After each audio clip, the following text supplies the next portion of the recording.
Миңдеген жылдар бою адамзат алыскы жылдыздарга саякат жасоону кыялданып келген.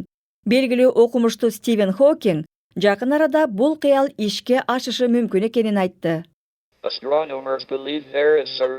Жерге окшош планеталар Альфа Центавра системасындагы жылдыздардын бирөөсүн айланып жүрөт дегенге жетиштүү негиз бар. Биз бул тууралуу жакынкы 20 жылдыкта жердеги жана космостогу телескоптор аркылуу биле алабыз. Соңку 20 жылдагы жана келечектеги технологиянын өнүгүшү кийинки муун үчүн бул принциптерди ишке ашырууга жол ачат.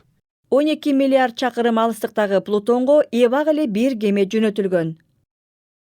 Voyager 1 кемеси күн системасынын 29 миллиард чакырым алыстыктагы чегине жетти. Эми башка күн системасындагы жылдызга космос кемесин жиберүү пландалууда. Бирок ал 40 триллион чакырым алыстыкта. Азыркы технологияны колдонсок, космостук кеме жакынкы жылдызга 30 000 жылда гана жетет. Бирок кемелердин көлөмүн кичирейтсек, 30 жыл гана жетиштүү. Мурда кемелер жүк ташуучу унаанын же жеңил машинанын көлөмүндөй болгон. Эми булар сыяктуу майда кемелерди учуруу пландалып жатат. Жерден чыккан ири лазер кемелердин ар бирине чоң түрткү берип, алардын ылдамдыгын секундасына 160 миллиард чакырымга жеткирет. Бул технологияны жасап чыгуу үчүн көп эмгек керек. Окумуштуулар кыйын болсо да бул мүмкүн дешет.